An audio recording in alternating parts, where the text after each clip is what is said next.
Okay, today, Friday, once again, January 13, 2023. Finishing with the missing oil jet nozzle. Finish also with a fuel system upgrade. Let's continue here with the GLC M177. Where was I? I have to strip it off completely. I said forget the oil pump, I said forget the crankshaft, forget the engine oil heat exchanger that's here. Need to change it. You cannot clean it correct inside, efficient. Alright, now let's put a couple of bolts here because I'm gonna make the engine upside up and I don't want to fall down.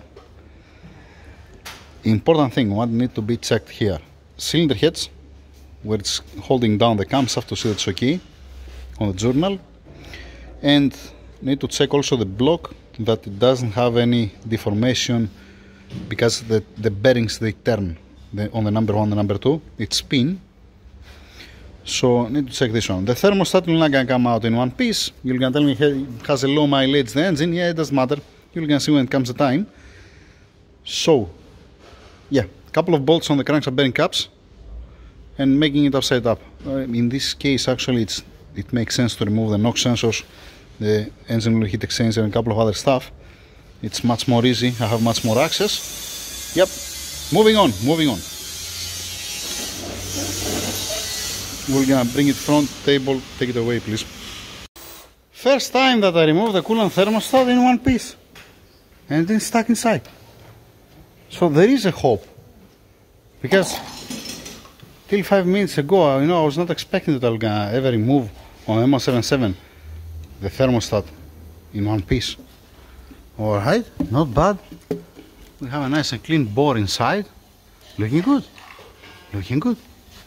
If you watch the other one, take the thermostat, Monsieur Nufu. Thank you. If you see this one, you see that it's not coming out. Alright, moving on. Let's continue. Alright, some good news. Camshafts looks excellent. Both sides, both banks, and then the cover here. I don't see scoring anywhere. It's not touching anywhere. Okay, yeah. Looking good.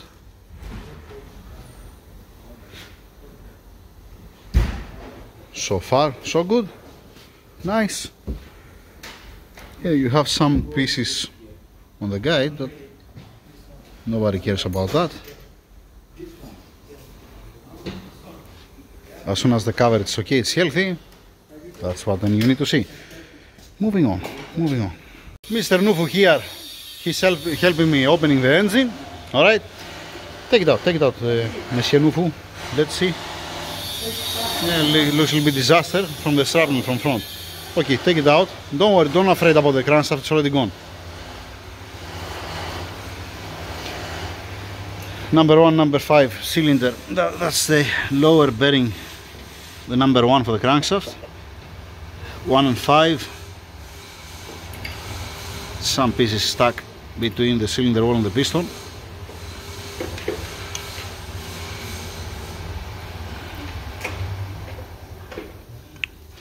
Alright. The lower one, and let's see also this one. Yeah, no, put it down on the floor, buddy. Really? Yeah, but put it down there. I just want to turn the crankshaft to see that the upper bearing, this one and this one, it spins together, and this is the lower bearing. And I doubt that the block is gonna be fine up. It should have some scoring. Alright, came out. That's a good one. Okay, yes, Mr. Nufo, continue.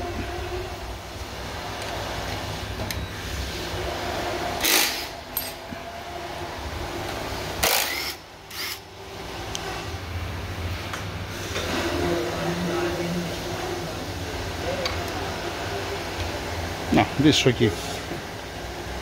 This is fine.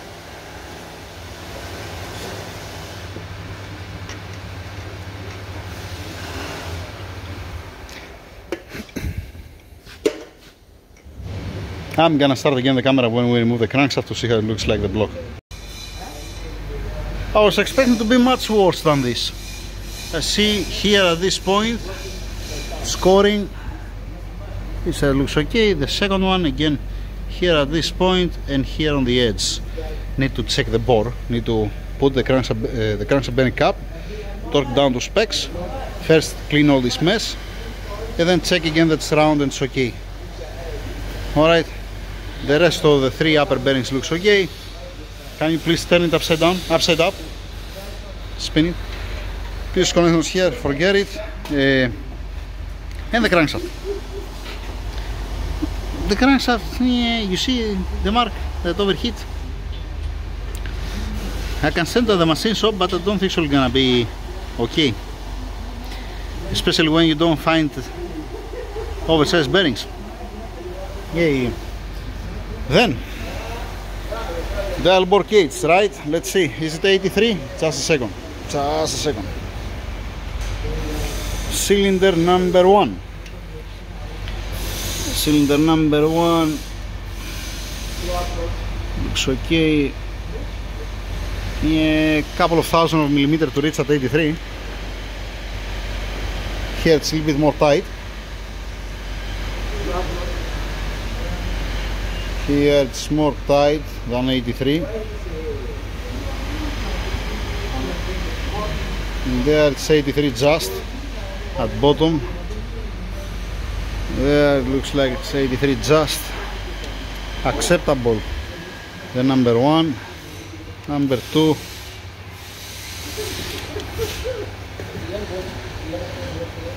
Nice. Yeah, it's nice. It's nice. It's nice. It does have a scoring also inside. Beautiful. Perfect. Couple of thousand of millimeters plus minus, you can accept it. It's not a big deal. I have said that before. It's not the first time.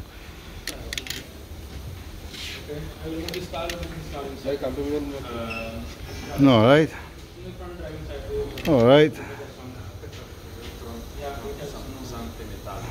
Alright. Let's go to the number 5. A little bit more tight there. 0 there. Okay. A little bit greater here.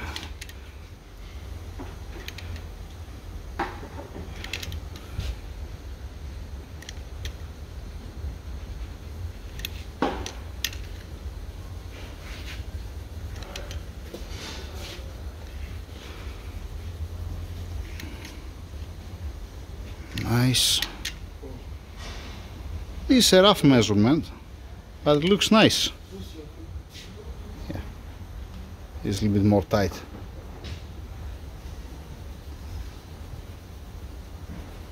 Yeah, it is a little bit more tight on the number 8.